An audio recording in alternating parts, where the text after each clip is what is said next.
Bonsoir mesdames et messieurs. Au nom de Bruxelles Laïque, je vous souhaite la bienvenue à cette rencontre autour de la sécurité et l'autodéfense féministe de l'individuel au collectif.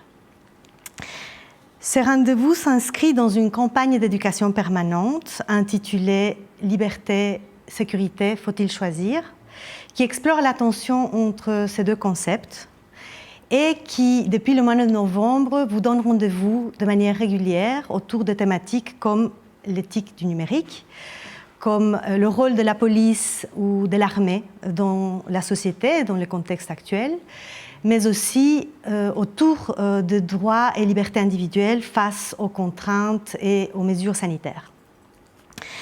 Ces thématiques peuvent peut-être rencontrer votre intérêt. Si c'est le cas, je vous invite à faire un tour sur notre page Facebook et sur notre chaîne YouTube. Vous allez trouver les enregistrements de ces émissions, qu'elles soient en live comme ce soir ou en différé. Et il s'agit d'un moyen privilégié dans ce contexte particulier, un moyen que nous avons trouvé et qui se prolongera jusqu'au mois de mars. Un moyen de communication qui nous permet, aux côtés des INTV, notre partenaire de ce soir et de cette campagne, et pour le débat qui nous concerne autour de la sécurité et l'autodéfense féministe, rassemble aussi Femmes et Santé, un partenaire pour l'organisation de cette rencontre.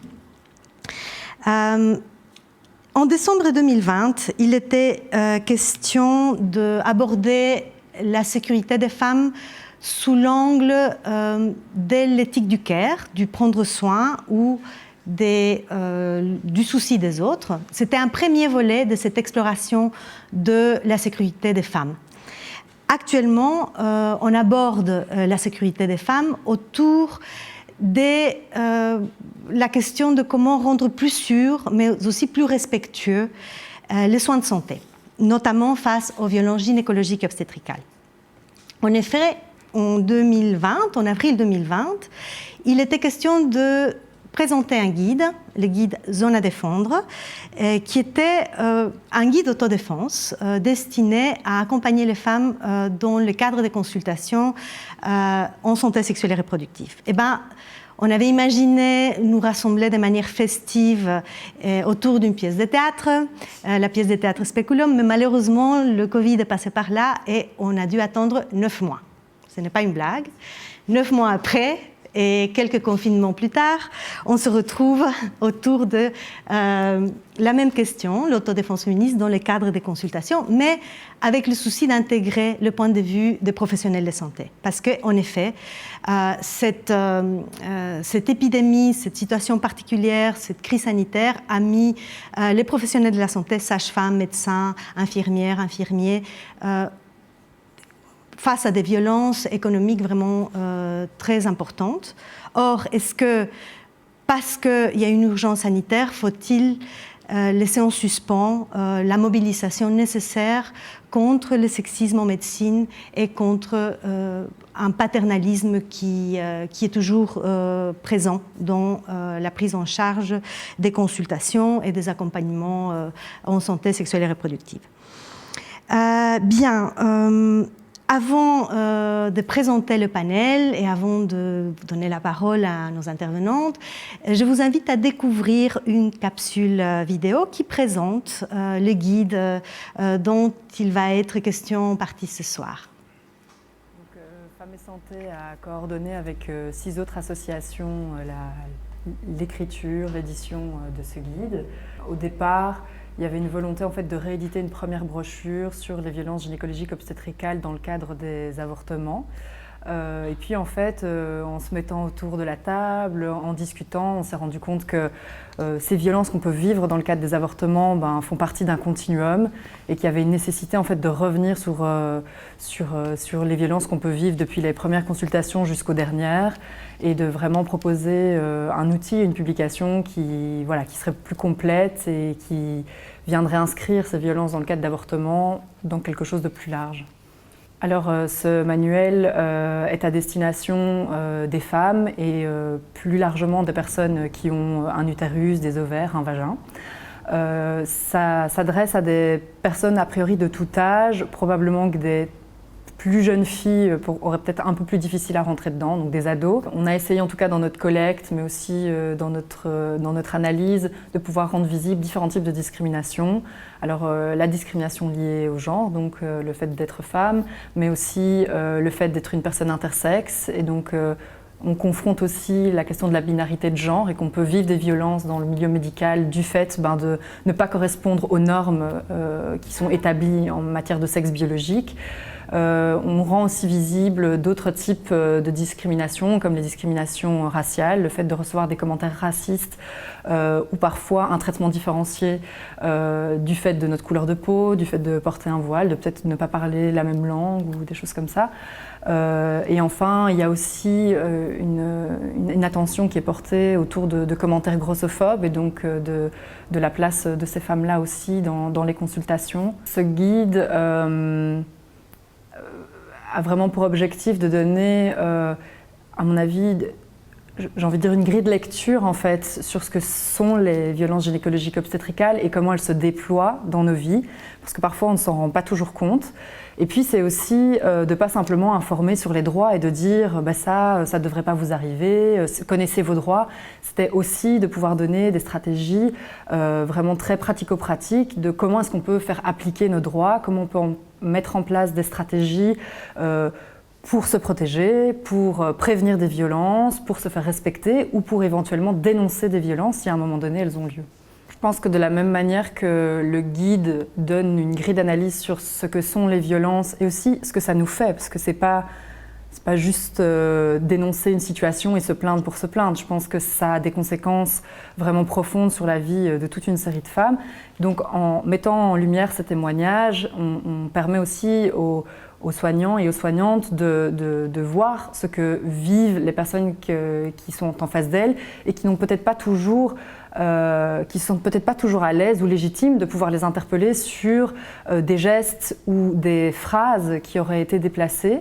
Donc je pense que le guide va donner des clés de compréhension, en tout cas au personnel soignant, sur ce que sont les violences gynécologiques obstétricales, comment elles sont vécues, ce que ça a comme impact sur les intimes, sur nos vies.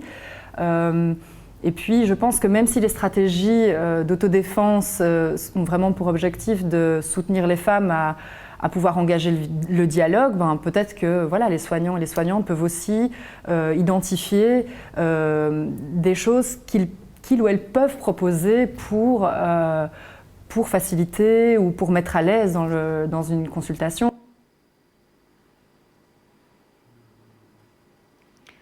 Donc, je ne sais pas si c'est Manoé qui peut prendre directement la parole. Manoé, notre partenaire au sein de l'ASBL Femmes et Santé, qui va brièvement vous présenter l'association et se présenter. Donc, bonjour, je m'appelle Manoé Jacquet, je suis coordinatrice à l'ASBL Femmes et Santé. Femmes et Santé est une ASBL féministe de promotion de la santé et donc nous avons collaboré avec toutes les autres personnes qui sont là aujourd'hui autour de la réalisation de ce guide sur les violences gynécologiques et obstétricales et donc à déployer toute cette stratégie d'autodéfense. Et ce guide s'inscrit vraiment dans un continuum de partenariat avec Bruxelles Laïque, que l'on fait depuis déjà pas mal d'années, sous différentes formes. Et là, vraiment, ça a abouti à ce résultat donc, d'une publication. Merci Manoé. Merci beaucoup aussi à l'ensemble des partenaires de cette expérience. Deux autres associations partenaires dans cette aventure se trouvent ici au sein du panel. Je vais pouvoir enfin vous présenter ce panel d'activistes et de professionnels de la santé. Du coup, je me dirige d'abord vers Irène Zellinger. Merci d'être là ce soir. Irène, vous êtes formatrice en autodéfense féministe et chargée d'affaires internationales à l'ASBL Garance. Oui. Bonsoir. Bonsoir. Florence Guillot, vous êtes la présidente de la plateforme pour une naissance respectée, une association de parents, de femmes, des professionnels de la santé aussi. Et vous allez nous expliquer quelles sont les actions que vous avez menées et que vous menez encore sur cette question. Merci d'être présente. Avec plaisir. Adèle Fège, merci d'être parmi nous ce soir. Merci aussi. Vous êtes sage-femme et membre du collectif La Santé en lutte. Ouais. La Santé en lutte qui rassemble des professionnels de la santé, des secteurs hospitaliers et de la première ligne aussi, me semble. Oui, tout le secteur de la santé en général. Et qui se mobilise vraiment autour de certaines questions qui deviennent d'une actualité brûlante actuellement. Oui, tout à fait. Merci aussi de votre présence. Merci. Par écran interposé, nous avons aussi Marta Luceño. Marta, vous êtes membre du collectif La Bâtarde. Vous avez un site web qui recueille, entre autres, des témoignages de violences obstétricales. Merci d'être parmi nous ce soir.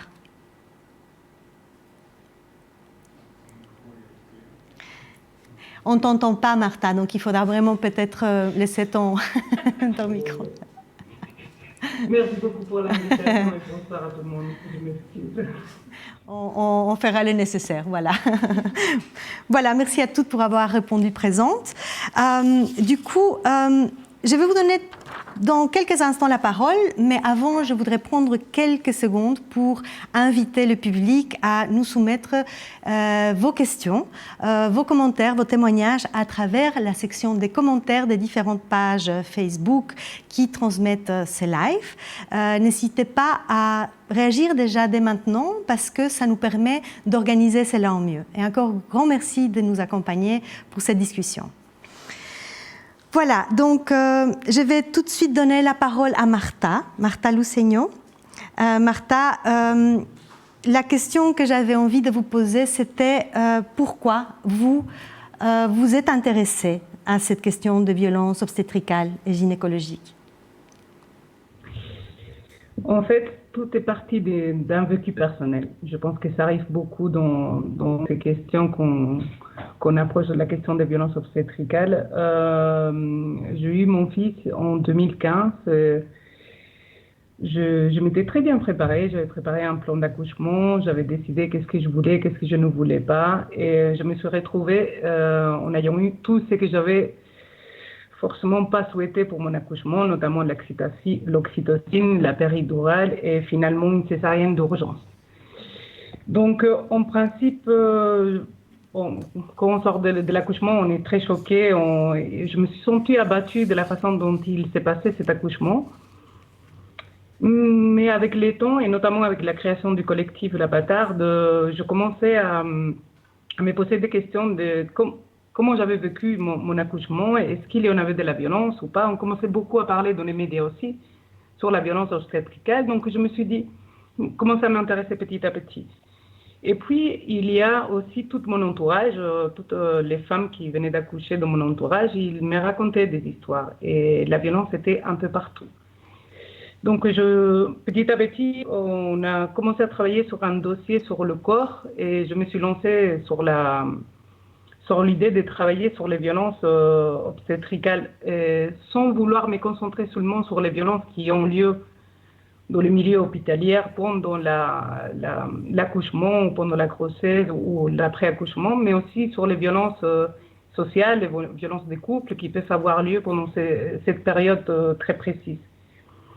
Donc je me suis lancée dans la collecte des témoignages des femmes de mon entourage, c'est-à-dire que j'ai une quinzaine de témoignages et il ne m'a pas fallu aller chercher très loin. C'est-à-dire que ça a été, pour vous dire comment c'est l'ampleur du problème, il est vraiment très ancré dans nos sociétés, autant en Belgique, en Espagne, en Allemagne, en Italie, en Tunisie. J'ai eu plusieurs personnes qui me racontaient des histoires. Et en fait, une fois que j'ai commencé à travailler sur le sujet et approfondir, je lis l'ouvrage de Marie-Hélène Lahaye. Je ne sais pas si je le prononce très bien, je m'excuse. Et en le lisant, je me suis rendu compte que ce que j'avais vécu, c'était de la violence.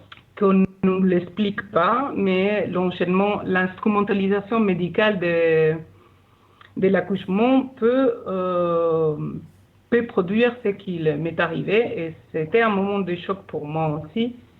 Ce qui a fait l'écriture de ce dossier très, très difficile, puisque, évidemment, non seulement vivre la violence, mais la raconter la violence des personnes qui t'entourent, ça a été vraiment très, très bouleversant pour moi.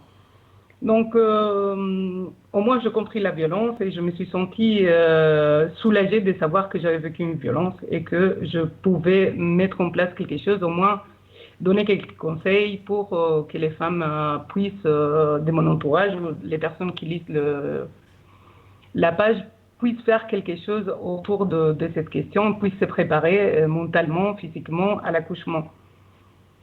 Donc, c'est comme ça qu'est né le dossier Enfanté dans les violences, que vous pouvez trouver sur le site et qui a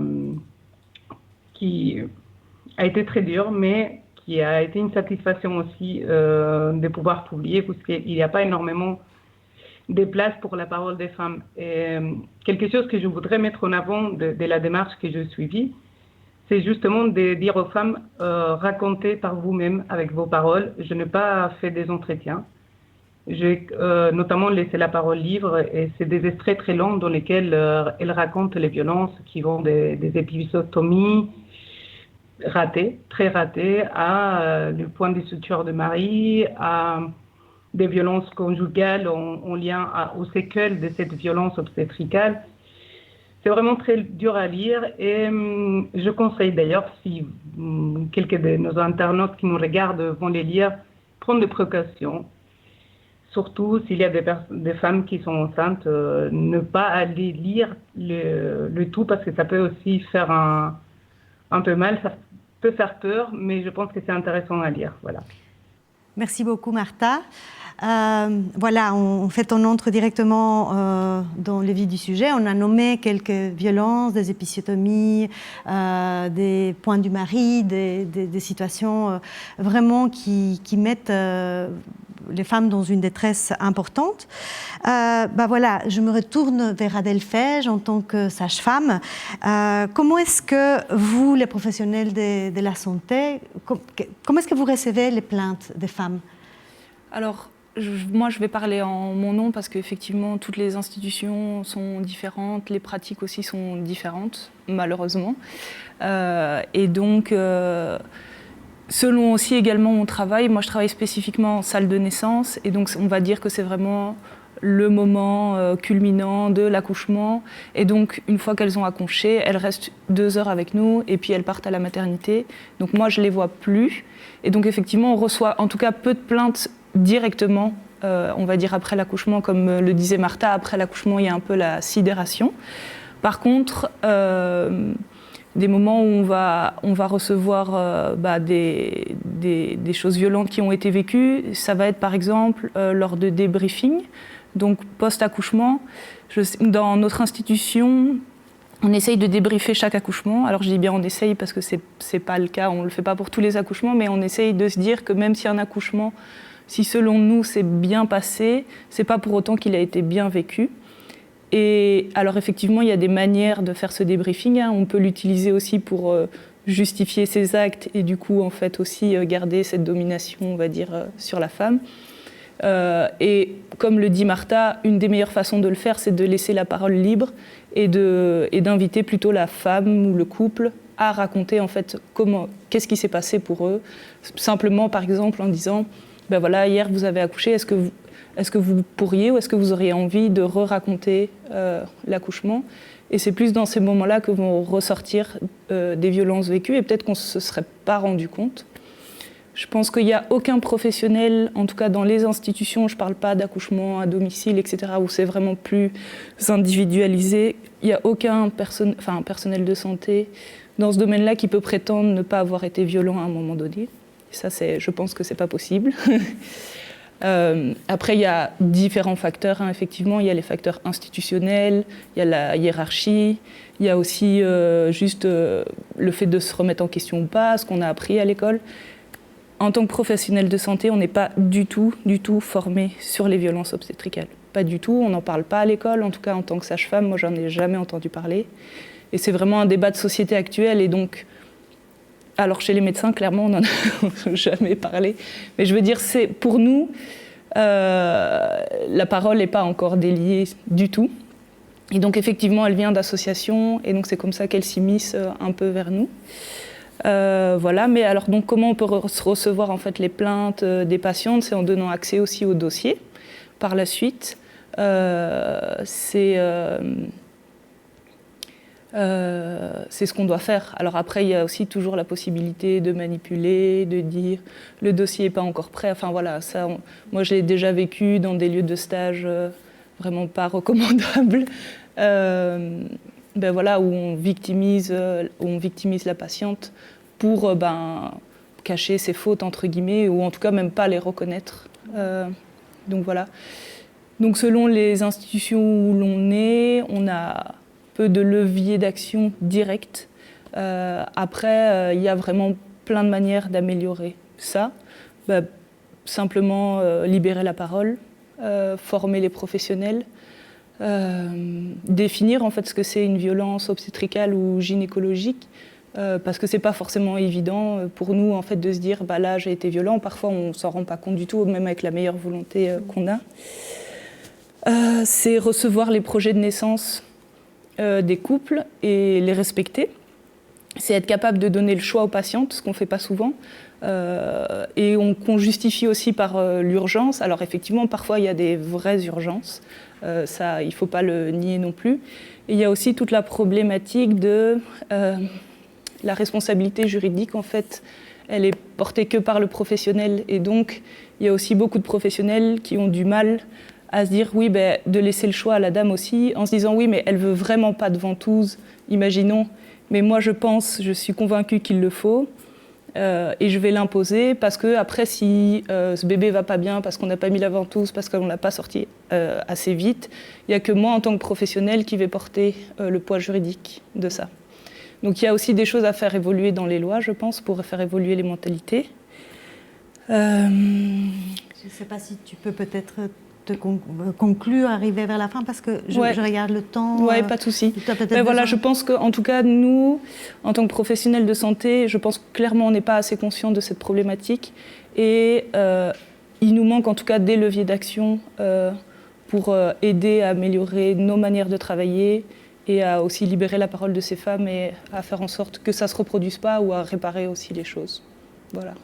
Merci beaucoup. De rien. Merci pour assumer aussi un rôle qui n'est pas facile dans ce contexte-ci.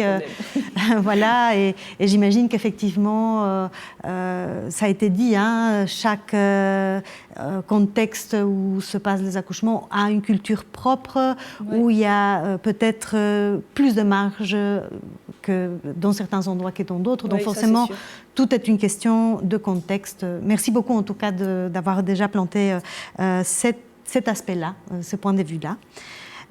Irène Zeilinger, quel serait le rôle de l'autodéfense féministe dans ce contexte et dans le contexte des consultations médicales en général?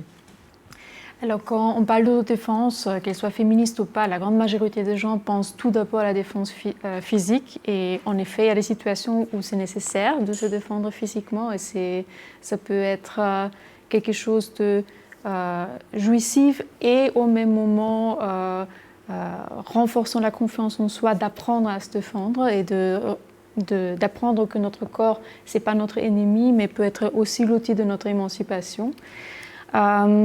Mais l'autodéfense féministe est bien plus que juste la défense physique. C'est vraiment une approche globale à la prévention de violence. Et au centre de cette approche se trouve la notion des limites personnelles. Donc la ligne fine qui sépare ce qu'on accepte de ce qu'on n'accepte pas, de ce qu'on aime de ce qu'on n'aime pas, et ça par rapport à tout dans la vie. Donc ça peut être le traitement qu'on reçoit dans un cabinet médical, ça peut être le regard que je reçois dans le métro, ça peut être comment ma partenaire me parle à la maison, etc. etc. Donc ça, c'est quelque chose qui s'applique à tous les aspects de la vie, y compris à la relation médicale.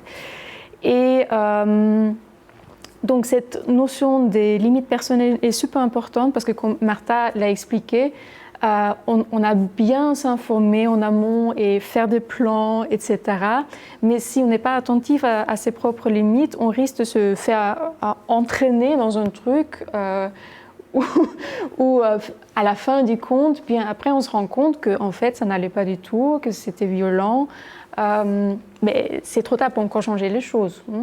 Et donc cette attention à nos propres limites, ça nous permet dans la situation même le plus tôt possible d'intervenir pour éviter que ça aille plus loin. C'est pour ça que l'autodéfense féministe, c'est pas juste se protéger une fois qu'une agression est là, mais aussi pouvoir désamorcer des situations avant qu'on peut parler d'agression. Et donc, cette notion de limite personnelle est après complétée avec plein de différentes stratégies et outils. Qu'est-ce que je peux mettre en place une fois que je me rends compte, là, mes limites ne sont pas respectées, comment est-ce que je peux les protéger? Et donc, il y a vraiment du choix où aussi chacune trouve quelque chose qui va lui convenir pour, de nouveau, tous les contextes de sa vie, parce qu'on n'est pas toutes pareilles, on n'a pas les mêmes besoins, et les situations qu'on rencontre ne sont pas les mêmes non plus. Les enjeux peuvent être très différents. Je pense que si je suis en plein labeur, c'est un peu compliqué de faire des choses que je peux faire quand je suis juste dans une consulte comme ça. Voilà. Et donc, ça, c'est un peu la base de l'autodéfense féministe. Et donc, ça peut servir à toutes les femmes, n'importe où elles se trouvent dans la relation médicale, que c'est parce qu'elles ont besoin d'un service, d'une consultation, d'un traitement, etc., ou qu'elles sont professionnelles de la santé et qu'elles se trouvent de l'autre côté. Parce que, comme Adèle l'a mentionné, il y a des professionnels de la santé qui veulent être des alliés, qui veulent améliorer les choses, et qui peuvent être témoins de situations où on se dit « Ouh là là, ça craint ». Et donc là aussi, c'est intéressant de savoir comment intervenir, parce qu'il y a quand même hiérarchie, parce qu'il y a aussi tous ces enjeux-là.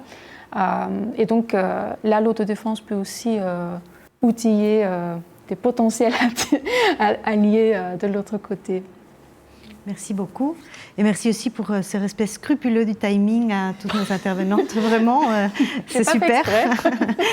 Non, mais c'est très important, ces dernières phrases. Effectivement, le guide a été pensé pour les femmes, pour les receveuses de soins. Mais effectivement, il y a peut-être des enjeux au sein des équipes où l'autodéfense féministe peut avoir un rôle. Et c'est un peu le sujet de ces débats.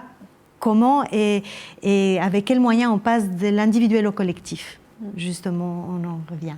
Florence Guillot, est-ce que vous pouvez nous éclairer sur les démarches que la plateforme pour une naissance respectée entreprend en ce moment? Peut-être elle est placée dans une chronologie, dans le contexte? Donc, par rapport à la situation spécifique au Covid, c'est vrai que les choses ont beaucoup évolué et la violence dont les femmes ont été témoins et victimes a augmenté aussi. Mais donc nous, on a d'abord reçu des témoignages sur comment les femmes vivaient les accouchements avec ces nouveaux protocoles, avec beaucoup d'inconfort ou de violence ou de désarroi, d'avoir dû porter le masque, d'avoir pour certaines été séparées de leur bébé. Enfin voilà, les circonstances sont variables. Et suite à ce constat, on s'est dit, mais comment est-ce qu'une femme peut choisir finalement sur base de quoi est-ce qu'elle a accès à ces infos? Et on s'est rendu compte que c'était très compliqué parce que même en se dirigeant vers le SPF santé de manière officieuse, on n'arrivait pas à connaître les protocoles exactement. Et donc on s'est dit, en fait, c'est à nous à faire le job pour que les femmes puissent choisir en connaissance de cause, sur base de quel hôpital choisir, si c'est la voie de l'hôpital qui les intéresse. Et donc, on s'est fait passer pour des femmes enceintes, ce qui n'est pas le cas pour les autres bénévoles aussi. Et on a contacté les maternités francophones de Belgique pour dire, voilà, je suis enceinte, je voudrais connaître votre protocole. Qu'est-ce que vous faites? Est-ce qu'il y a des tests? Quand est-ce qu'il faut porter le masque? Est-ce qu'il y a une tolérance? Et le compagnon, est-ce qu'il peut être là ou pas? Et donc, on a collecté toutes ces informations-là et puis on en a fait une publication. En ne pensant pas que ça allait faire beaucoup de remous parce que on se dit c'est jamais qu'un protocole d'hôpital, c'est pas très sexy quand même comme information. Et là on a quand même été fort surprise parce que ça beaucoup discuté, ça a fait beaucoup de remous, autant du côté des femmes que du côté des soignants. Donc la réalité de cet article, c'est qu'il y a 4 maternités francophones qui n'imposent pas du tout le port du masque. Il y en a une trentaine qui l'imposent à des moments variables, donc soit au moment du travail, soit à la poussée. Et il y en a 8 qui l'imposent à tous les moments. Et donc, c'est sûr que quand on est dû épingler à un des 2 extrêmes, on n'est pas toujours très satisfait. Donc l'impact que ça a eu au niveau du personnel médical, c'est, je dirais, 3 impacts majeurs. C'est ceux qui d'habitude étaient étiquetés comme bienveillants, respectueux des femmes, mais qui ne se retrouvaient pas dans la colonne qu'ils souhaitaient. Ils ont été très offensés, ce que je peux évidemment bien comprendre. Mais ça a été très dur et donc on a eu énormément de réactions de leur part. Un autre impact, c'est qu'en fait, ça a incité les maternités à publier leurs protocoles.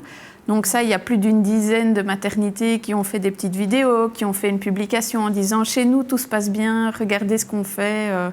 Bon, alors après, on peut aussi questionner sur le fait qu'ils recommandaient quand même le port du masque. Donc c'est pas pour ça qu'ils retiraient la violence obstétricale qu'il y a derrière le port du masque. Mais au moins, ils expliquaient leur protocole. Donc c'était plus quelque chose qu'on découvre au moment de l'accouchement.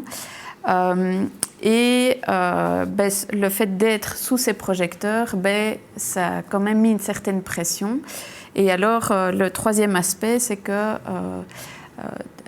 du personnel qui n'avait pas de latitude pour faire évoluer le protocole, grâce à ce coup de projecteur de l'extérieur sur les maternités, il y a eu un assouplissement de ce port du masque. Et donc ça a beaucoup évolué. Et par rapport aux femmes, il y a eu aussi en tout cas, un impact et une prise de conscience. La prise de conscience, c'est que les femmes s'intéressent au protocole, donc elles se questionnent, elles veulent connaître dans quelles circonstances ça va se passer et elles veulent pouvoir remettre en question le protocole et donc pouvoir dire « mais ça ne me convient pas, qu'est-ce que je peux faire ?» Et donc on a été beaucoup sollicité pour dire « j'ai vu votre publication, l'hôpital où je vais, ils imposent le masque tout le temps, qu'est-ce que je peux faire pour faire changer les choses ?» Et alors, si je termine et puis oui, voilà. Et enfin, ça a été l'occasion de beaucoup de solidarité entre les femmes parce qu'elles se sont échangées des tuyaux en disant « mais tu sais, le masque, tu peux l'arracher ou tu peux faire appel au service de médiation de l'hôpital ou tu peux changer d'endroit ». Mais ça, c'est, comme disait Irène, on n'est pas tout égal. Et donc, se mettre en opposition, arracher le masque au moment de l'accouchement, on n'est peut-être pas en complète sécurité pour se mettre en opposition avec le personnel médical qui doit nous aider dans ce moment un peu clé. Changer de structure, ça peut aussi être très insécurisant. Et donc, du coup, il y avait toute cette liste de pistes qui ont pu soutenir les femmes. Merci beaucoup, Florence. Effectivement, on vit une situation très particulière. Il y a toujours la question de jusqu'où va la limite, à partir de quel moment je mets en danger les autres. Mais on peut se poser la question, est-ce que c'est aux femmes à protéger les personnels? Donc, il y a évidemment des questions qui doivent être encore creusées, mais on a déjà, merci pour cette première introduction à la question. Je me tourne maintenant vers Manoé. Manoé, je ne sais pas s'il y a déjà eu des réactions du public. Est-ce qu'il y a des questions, des témoignages? Oui, tout à fait, Paola. Alors, est-ce que tu veux que je les dise... Enfin, voilà, je dis l'ensemble et puis alors tu les redistribues ou j'en dis une à la fois? Peut-être on va prendre 2, 3 et okay. Je vais essayer de redistribuer ça équitablement. D'accord. Alors, une première question qui est une question vraiment de clarification qui sera assez courte de la part de Cédric qui nous demande d'éclairer le terme de point du mari. Alors après, il y avait une réaction dès le départ sur les violences médicales et donc quelle serait un peu l'origine de ces violences médicales? Est-ce que ce serait un problème de formation ou peut-être lié à une méconnaissance du corps des femmes? Je pense qu'il y a déjà eu un peu des pistes. Adèle a dit que finalement la violence gynécologique obstétricale, on en parlait déjà pas beaucoup durant les cursus de formation. J'ai encore 2 questions. Est-ce que je te les dis? Oui. Donc, également une autre question d'Annika qui explique que ce travail d'améliorer la prise en charge des accouchements, finalement c'est un travail assez long et fastidieux, que en France, après 1 an de débat, il y a une loi qui a été mise en place pour améliorer la transparence par rapport aux statistiques, donc par exemple le pourcentage d'épisiotomie, de césarienne, de péridurale dans les maternités, et donc que cela permet d'améliorer la transparence et motive les hôpitaux et effectivement améliorer les scores. Et donc est-ce que ce ne serait pas une piste finalement de lobbying pour essayer de faire changer les pratiques? Et une dernière question sur la question des limites, et donc comment est-ce qu'on fait pour identifier ces limites quand on a passé une grande partie de sa vie à finalement se faire violenter et être vraiment repoussé très très loin dans ses limites. Voilà. Un tout grand merci Manoé pour ce travail pas évident de tri, de réception et d'organisation des questions. J'aurais envie donc de me tourner peut-être de commencer par de nouveau adresser la question à Martha sur le point du mari. C'est toi, Martha, qui a nommé cet exemple de violence obstétricale. Est-ce que tu peux nous expliquer en quoi ça consiste, ce point du mari? Oui, en fait, il y a plusieurs témoignages qui disent qu'une fois qu'on a réalisé l'épisoptomie, donc l'épisoptomie, c'est une coupure qui fait le praticien qui va du vagin à un côté de l'anus et qui servirait notamment à faire sortir le bébé, à faciliter le bébé. Une fois que l'épisoptomie est faite, le bébé sort, puis il faut refermer. Donc, recoudre la blessure et certains médecins, ils font un point de plus qui devrait améliorer les relations sexuelles avec le mari par la suite. C'est-à-dire, il y a beaucoup de violences qui sont dans ce récit. Premièrement, c'est parce que la couture, ça va faire mal par la suite. C'est-à-dire que si tu rétrécis l'entrée du vagin, ça peut faire mal pendant le reste de la vie. D'ailleurs, certaines femmes passent le reste de sa vie sans avoir le même plaisir qu'avant l'accouchement. Et surtout, il y a aussi la vision patriarcale de favoriser la sexualité du mari, même en cas d'accouchement. C'est-à-dire, c'est une violence inouïe de penser à la sexualité du mari, plus qu'à la santé de la femme qui est entre les mains de la personne qui est en train de faire cette opération. Merci beaucoup, Martha. Donc, un exemple peut-être extrême de violence qu'on continue à voir, même si on pourrait imaginer que c'était quelque chose d'un autre temps. Mais alors, du coup, je profite peut-être pour enchaîner avec la question des limites. Irène, on a posé une question de comment est-ce qu'on pose ces limites. L'autodéfense féministe amène des pistes. Voilà, dans le contexte spécifique, par exemple, peut-être des épisiotomies et des soins lors d'un accouchement, comment est-ce qu'on pourrait poser des limites? Je pense que la question, c'était d'abord comment les identifier. Oh, comment les identifier, pardon. Tu as suivi plus que moi. Pardon. Alors, nos corps sont des machines assez formidables, si je peux me permettre d'expliquer la chose comme ça, parce qu'on a intégré dans notre fonctionnement physiologique des mécanismes d'alarme qui nous indiquent, attention là, tes limites ne sont pas respectées. Hein, c'est ce qu'on appelle le stress, entre autres. Et donc, même si j'ai vécu beaucoup de violence tout au long de ma vie, peut-être j'ai arrêté de faire attention à ces signaux que mon corps m'envoie, que je suis stressée, que mes limites ne sont pas respectées, parce que ce serait trop pénible de tout le temps être consciente que mes limites ne sont pas respectées, mais les signaux sont toujours là. Et donc ça peut être un processus de réapprendre de faire attention à ça pour pouvoir se rendre compte, de préférence avant que, par exemple, le point du mari soit ajouté ou avant qu'on me propose telle ou telle pratique médicale avec laquelle je ne suis pas d'accord, ou j'ai pas tout à fait compris en fait ce qu'on me propose ou je suis pas sûre ce que ça aura comme conséquence sur le long terme, ça va me faire du stress dans mon corps, il va réagir à ça et je peux prendre ça au sérieux. Et j'ai pas besoin d'autres arguments pour vous dire désolé, mais là je me sens pas à l'aise, je peux pas accepter ça.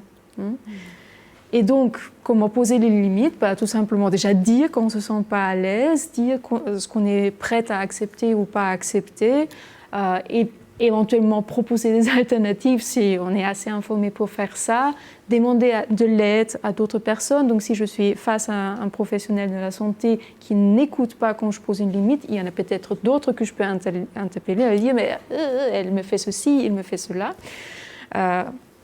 Voilà, où je peux avoir monté des stratégies en amont, par exemple avec mon partenaire ou une personne qui m'accompagne dans la consultation, dans la salle d'accouchement ou n'importe, pour que cette personne puisse poser des limites sur lesquelles on s'est mis d'accord en amont. Comme moi, je ne suis plus capable de le faire parce que je suis dans les vapes ou je ne sais pas. Donc, il y a vraiment beaucoup de différentes stratégies qu'on peut utiliser pour poser des limites claires.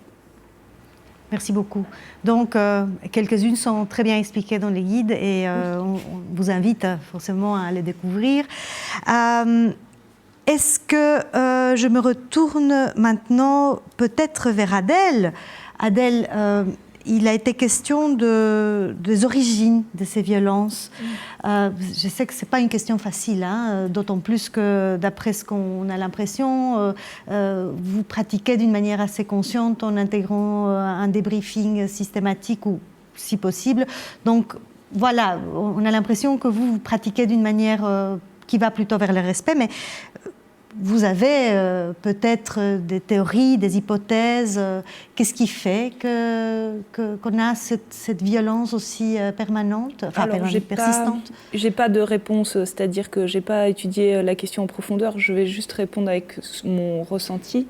Moi, clairement, les violences les plus insoutenables que j'ai vues et les plus régulières et répétées que j'ai vues, c'est clairement dans des institutions où les gynécologues sont principalement des hommes, ultra-paternalistes, et vraiment ils considèrent la femme qui est soignée, c'est la femme objet, on a le pouvoir dessus. Donc c'est vraiment cette vision patriarcale qui, selon moi en tout cas, implique un maximum de violence.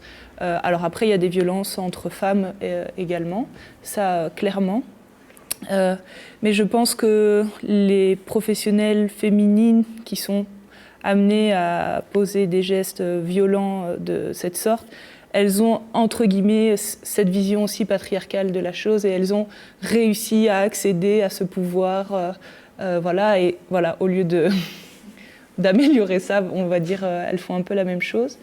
Il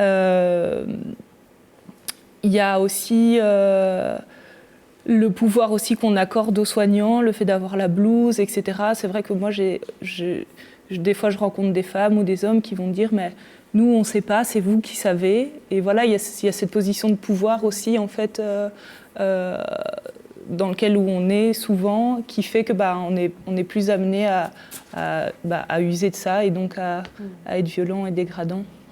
Voilà. Et peut-être pour lier au contexte actuel, je sais que ce n'est pas une question facile, mais je pense qu'il faut se la poser à un moment.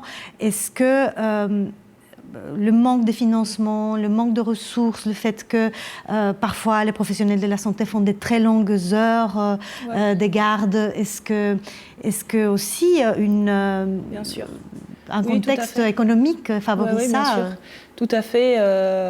Clairement, pour soigner correctement des femmes et des hommes, il faut avoir du temps, il faut avoir de la patience, il faut pouvoir être correctement formé, il ne faut pas être mis sous pression, parce que les moments où on va faire le plus de mal, je pense, c'est le moment où on va être le plus stressé. Et donc, pourquoi est-ce qu'on est stressé?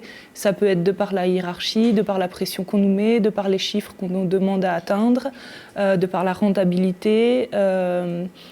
Donc oui, effectivement, je veux dire, les endroits où les soignants sont le couteau sous la gorge, clairement, ils n'ont pas le temps d'être adéquats avec les femmes et les hommes qu'ils rencontrent, clairement. Ça, c'est sûr.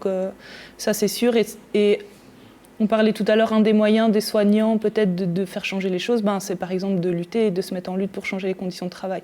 C'est un des aspects qui peut avoir un impact, c'est pas ça qui va solutionner. C'est pas parce qu'on va avoir des moyens et plus d'effectifs qu'on va être tout gentil non plus, d'accord ? Il faut une remise en question aussi de fond. Mais clairement, ça participe à ça. Ça oui, clairement. Merci beaucoup. Donc, les origines de la violence, c'est quand même une question assez complexe. Ouais. La question d'Annika, peut-être pour Florence. Cette personne nous fait part d'une évolution en France autour de la publication de certaines statistiques. Est-ce que c'est quelque chose qu'on pourrait envisager d'avoir un jour en Belgique ? Nous, on l'espère quand même depuis notre création, c'est-à-dire en 2014, on s'est constitué comme plateforme et nous avons ciblé 4 recommandations pour améliorer les conditions de naissance en Belgique. Et parmi celles-ci, c'est la transparence des pratiques pour que les femmes puissent justement savoir comment choisir. Et il y a des études qui montrent que même le fait de publier les pratiques ou les statistiques au sein d'un même hôpital entre gynécos, ça amène à améliorer les pratiques. Il y a eu plusieurs études, je ne sais plus le pourcentage exact, mais ça se comptait en dizaines de pourcents de diminution d'actes qui n'étaient pas utiles pour les femmes. Et donc, ce n'est pas que au bénéfice du choix, c'est aussi au bénéfice de la qualité des soins, cette transparence des pratiques.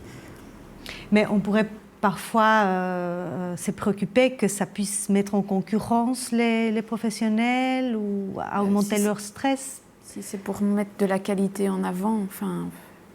La concurrence, quelque part, aujourd'hui, elle est là.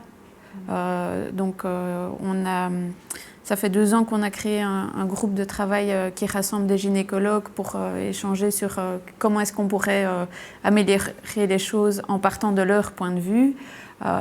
Nous, clairement, ils nous ont fait état de « oui, mais non, ce gynécologue-là, il est inattaquable parce qu'il pèse autant d'accouchements au niveau financier pour la maternité, on ne le remet pas en question, parce qu'il amène autant d'accouchements, même s'il maltraite toutes les femmes. » Et donc, si je peux juste rajouter quelque chose par rapport aux chiffres, la publication des chiffres, c'est surtout le taux de césarienne, le taux d'épisiotomie.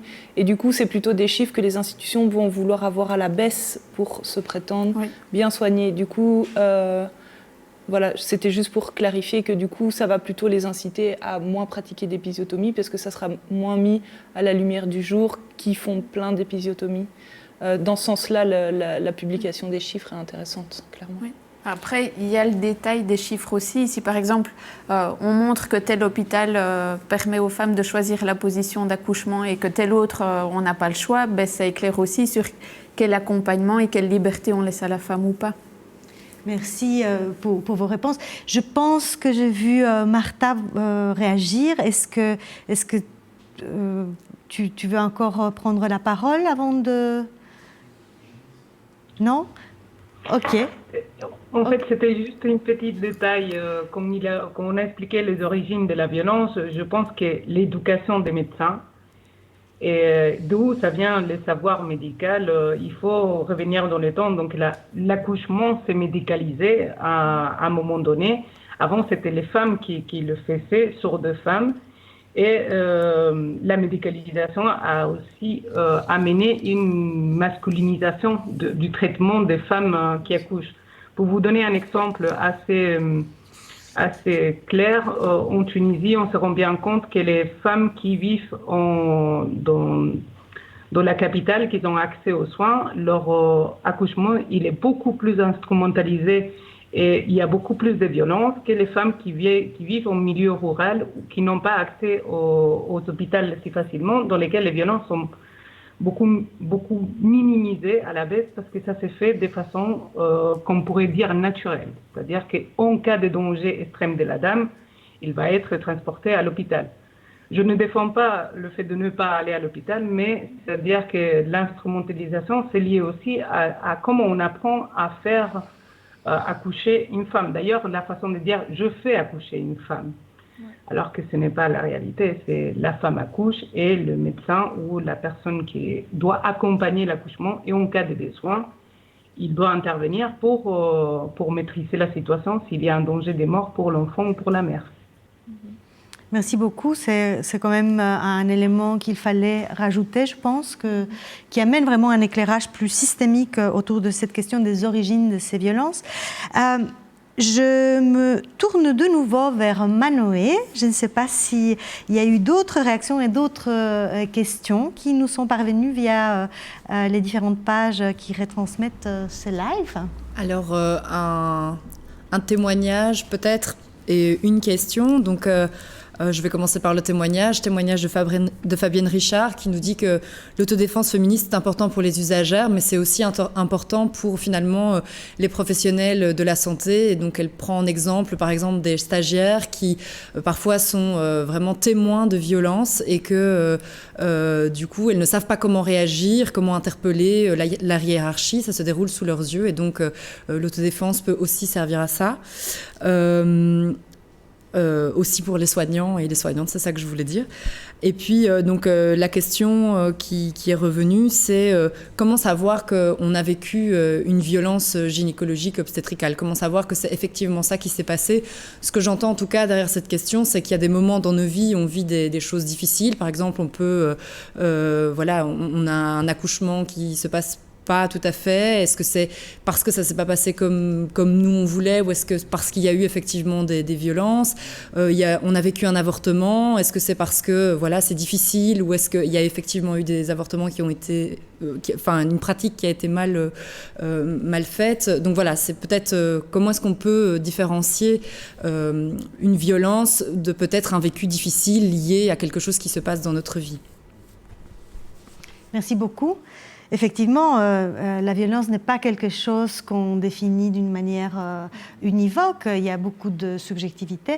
Je ne sais pas si l'une d'entre vous souhaite déjà intervenir sur cette question. Comment est-ce qu'on peut identifier à partir de quel moment on a vécu une violence ? Je crois que Irène avait commencé à aborder cette question par rapport à écouter soi-même. Est-ce qu'il y a peut-être d'autres éléments ou peut-être il n'y a pas d'autres explorations à avoir Mais tout d'abord, merci à Fabienne Richard de souligner l'importance de l'autodéfense féministe. Ça fait un petit moment qu'on est en conversation sur l'organisation des cours d'autodéfense adaptés spécifiquement pour des stagiaires sages-femmes. Alors, là, ce qui me vient en tête, c'est le consentement. Est-ce que j'ai consenti, et pas juste dire oui, mais vraiment consenti, c'est-à-dire être informée, sans être sous pression, etc., à tous les actes qui ont été posés sur moi dans l'intervention. Alors, si j'ai consenti, mais vraiment consenti, je ne dirais pas que c'est de la violence, même s'il y a des choses qui se sont passées mal. Parce que, voilà. Mais si on m'a mis sous pression, si on ne m'a pas donné toutes les informations, si on ne m'a pas laissé le temps de réfléchir, si je me suis sentie submergée par tout ce qui est arrivé et je n'ai pas pu prendre une décision moi-même, moi je dirais que c'est de la violence. Le consentement éclairé qui est quand même un des droits des patients. Oui. Je ne sais pas si, Florence, tu souhaiterais réagir par rapport à cette question. Comment est-ce que la plateforme se positionne dans la définition, l'identification de violence ? Juste pour dire qu'effectivement, il y a la loi des droits du patient qui clarifie tout ce que Irène vient de dire. Il y a aussi l'aspect légal d'un soin, donc c'est-à-dire, n'hésite pas à corriger si c'est pas mon domaine de prédilection non plus, mais le fait que l'acte doit être nécessaire, c'est-à-dire qu'on ne doit pas le pratiquer pour le pratiquer. Donc l'épisiotomie, quand elle n'est pas nécessaire, c'est une violence. Elle doit être proportionnée. Donc, je ne sais pas moi, si plutôt que de vous soigner une dent, on vous l'arrache, ce n'est pas logique non plus. Et on doit recueillir le consentement du patient ou de la femme pour pouvoir le pratiquer. Donc déjà, ça c'est un premier aspect. Et du coup, ça balaye déjà tout ce qui est surmédicalisation, ou là où on va trop loin dans les actes qu'on fait. Il y a un autre aspect, c'est tout ce qui est manque de respect, atteinte à la dignité. Si on a des paroles blessantes en disant Madame, vous avez bien su ouvrir les cuisses pour le faire, vous saurez bien ouvrir les cuisses pour le sortir. on peut clairement dire qu'on manque de respect, qu'on porte atteinte à la dignité de la personne qui accouche. S'il y a des actes qui sont faits dans la violence, je pense que certaines fois les anesthésies ne fonctionnent pas et on continue l'acte médical alors qu'on sait et que la femme se plaint et qu'on continue, je suis désolée, c'est de la violence.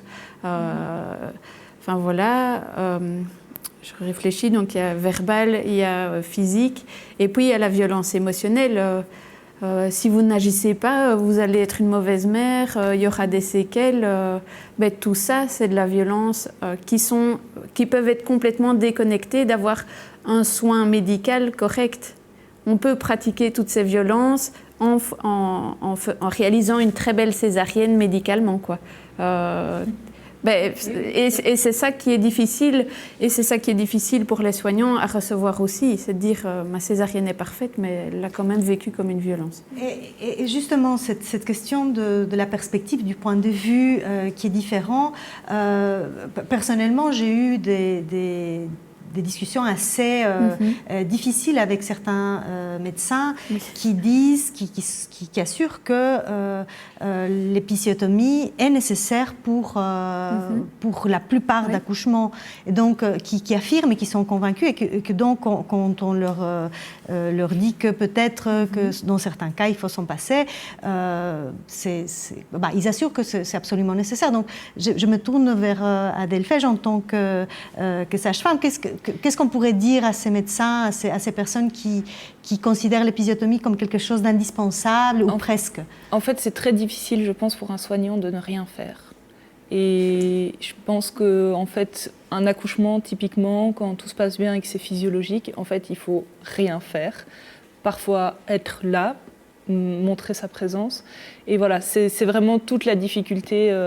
Et c'est pas du tout... Voilà, le soignant, le médecin, la sage-femme... Voilà, ils ont besoin d'être nécessaires à la femme et d'avoir sauvé des grands dangers de la vie. Comme on dit, être enceinte, c'est avoir un pied dans la tombe, ce qui est tout à fait faux, mais voilà, c'est un peu genre « je vous sauve la vie ». L'épisiotomie, c'est vraiment très controversé en fonction des institutions. Voilà, alors c'est toujours facile à dire, chez nous c'est tout rose et chez les autres pas. Alors chez nous, on pratique des épisiotomies. On a des conditions très spécifiques. C'est notamment pour faciliter une instrumentation. Donc, par exemple, mettre une ventouse, qui est quand même un instrument assez imposant, pour réussir à la placer correctement. Ce n'est pas indispensable, mais selon certains périnées, ça peut être nécessaire. Ça peut être nécessaire pour des patientes qui ont un périnée ultra cicatriciel, qui ont subi déjà des violences étant enfants, des périnées qui ne vont pas se détendre du tout, et du coup pas laisser cette tête passer. Mais c'est exceptionnel, j'ai eu beaucoup de femmes qui ont subi des mutilations génitales durant leur enfance et qui n'ont pas eu besoin d'épisiotomie pour accoucher correctement. Voilà. C'est pour prévenir une patiente qui aurait accouché, qui aurait un antécédent de déchirure au 4e degré, par exemple, donc qui est...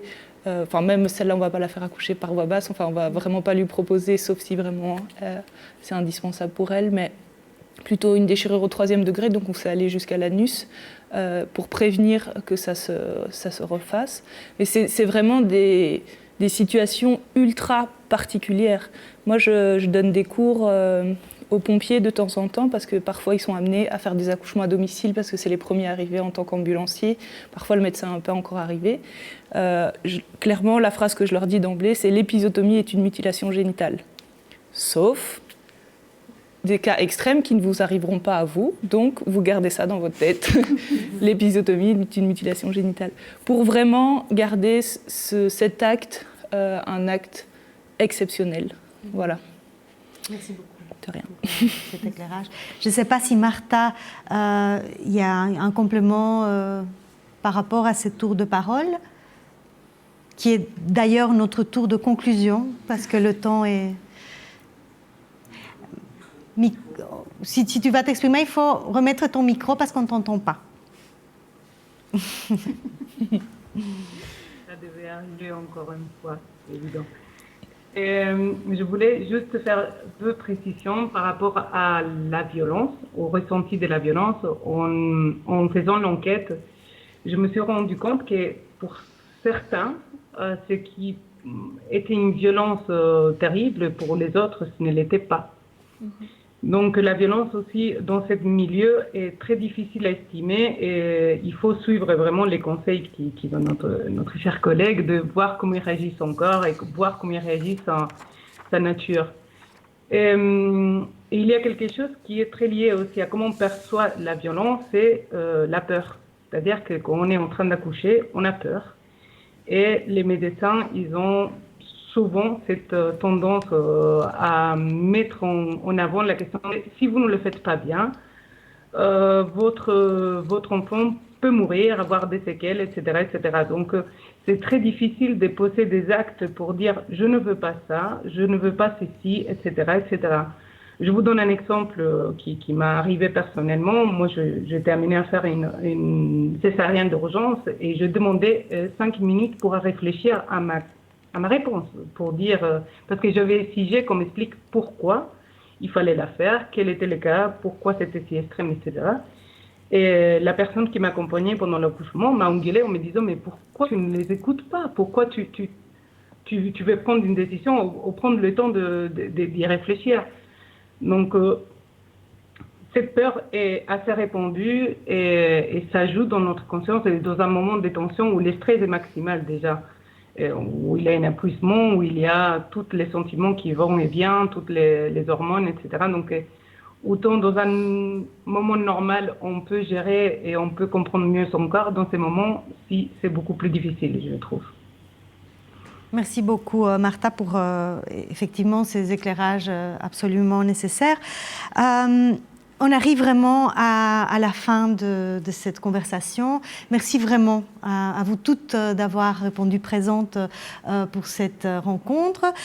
Nous espérons vous revoir dans d'autres occasions. J'espère que la prochaine fois, ça sera possible de nous réunir avec un public. Un tout grand merci à Manoé de Femmes et Santé et aussi à nos collègues de Zine TV et à toute l'équipe qui nous entoure, qui nous accompagne.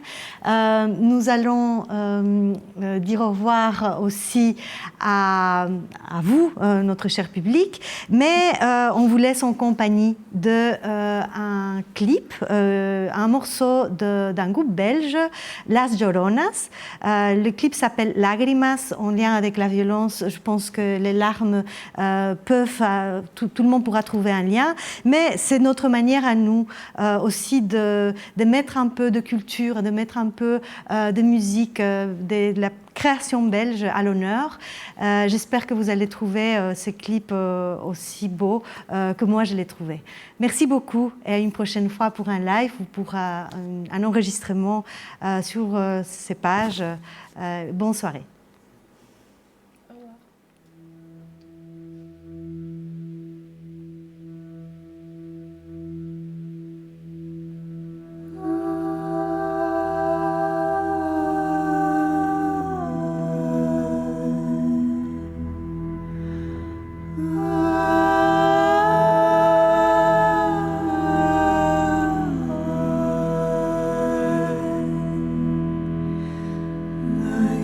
La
le feu, sa fumée brûle mes yeux.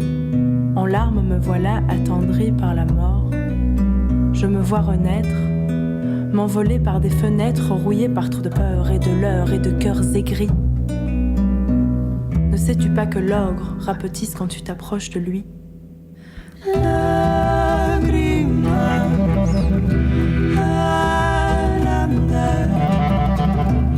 Que no importa donde ande, luna, luna llena, lágrimas al andar. Deja que yo te acompañe, luna, luna nueva. Tabarap, tap, tap, taray, tabarap, tap, tap, taray, tabarap, tap, tap, taray, tabarap, tabarap. Tabarap, tap, tap, taray, tabarap, tap, tap, taray, tabarap, tap, tap, taray, tabarap.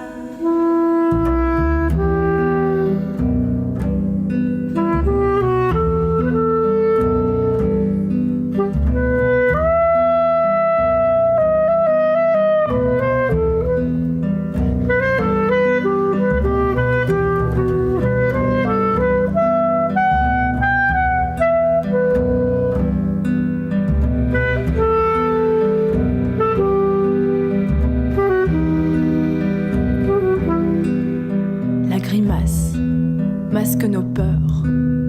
Loyale ferveur, nous nous cachons à grands pas. Nous nous voilons la face et ça efface notre compas qui fait qu'on passe à côté d'une vie entière. À la place, laissons couler la rivière, laissons couler la rivière, laissons couler la rivière. Dans mon corps,